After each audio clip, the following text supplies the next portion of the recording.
Stabledollars, the third act of dollar reinvention. Blockchain-based dollar infrastructure holds enormous opportunities for the U.S., but only if it treats the technology wisely, says John deVadoss. 8 decades of dollar history can be read as a 3-act play.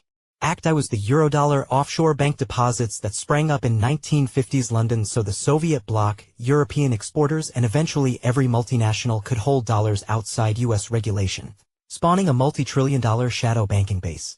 Act 2 was the Petrodollar. After 1974, OPEC's decision to price crude in dollars hardwired global energy demand to U.S. currency and gave Washington an automatic bid for its Treasury bills. John deVadoss will appear in the IEEE Consensus Research Symposium, What's Next in Agentic AI, at Consensus 2025 on May 16 at 11 a.m. to 12:30 p.m. Act 3 is unfolding now. USD-backed Stabledollars aka stablecoins, on-chain tokens fully collateralized by T-bills and cash have leapt past $230 billion in circulating supply and, on many days, settle more value than PayPal and Western Union combined. The dollar has reinvented itself again, this time as a monetary API, a permissionless, programmable unit that clears in seconds for a fraction of a cent. Follow the incentives and the shape of the future appears. A Lagos merchant can accept USDC on her phone, skip 20% Naira slippage, and restock inventory the same afternoon.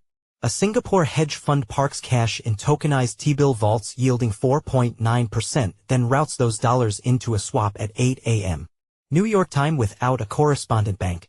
A Colombian gig worker converts weekend wages to digital dollars, bypasses capital controls and withdraws pesos at a neighborhood ATM, no Friday to Monday lag, no 7% remit fee. Stablecoins haven't replaced the banking system, they have tunneled around its slowest, most expensive choke points. Scale begets legitimacy. The Genius Act moving through the U.S. Senate would charter stablecoin issuers nationally and, for the first time, open a path to Fed master accounts. Treasury staff already model a $2 trillion stablecoin float by 2028, enough to rival the entire Eurodollar stock of the early 1990s. That projection is plausible. Tether and Circle command over 90% share with reserves lodged almost entirely in short-dated U.S. debt, meaning foreigners are effectively holding digitized T-bills that settle in 30 seconds. The dollar's network effect is migrating from SWIFT messages to smart contract calls, extending hegemony without printing a single new note. Yet, the stable dollar epic is no risk-free triumph. Private tokens that wrap sovereign money raise hard questions. Who conducts monetary policy when a third of the offshore float lives in smart contracts? What recourse does a Venezuelan family have if an issuer blacklists its wallet? Will Europe, or the BRICS, tolerate a rails-level dependence on a U.S.-regulated asset? These are governance puzzles, but they are solvable if policymakers treat stablecoins as critical dollar infrastructure, not as speculative irritants. The playbook is straightforward. Do that, and the United States creates a digital dollar moat wider than any rival's CBDC, including China's. Shrug and issuance will migrate offshore, leaving Washington to police a shadow system it no longer controls. Dollar hegemony has always advanced by hitching itself to the dominant trade flow of the age. Eurodollars financed post-war reconstruction, Petrodollars lubricated the fossil fuel century, stable dollars are wiring the high-velocity, software-eaten economy. 10 years from now you won't see them, they will simply be the water we swim in. Your local cafe will quote prices in pesos or pounds but settle in tokenized dollars under the hood. Brokerages will sell notes that are really bearer instruments programmable for collateral calls. Payroll will arrive in a wallet that auto-routes savings, investments, and charitable gifts the instant it clears. The only open question is whether the United States will steward the upgrade it accidentally birthed. Stablecoins are already the fastest-growing quasi-sovereign asset class.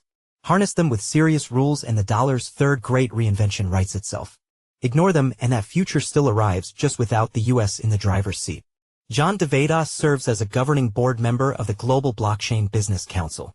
He is a co-founder of the Interwork Alliance and was part of the team that developed the token taxonomy framework.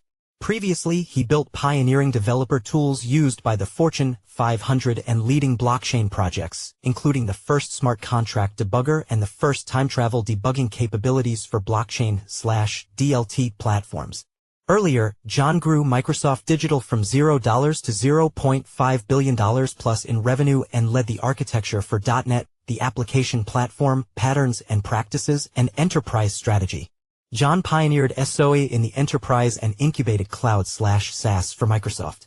He holds an MS in ML and conducted his PhD work in AI at the University of Massachusetts at Amherst.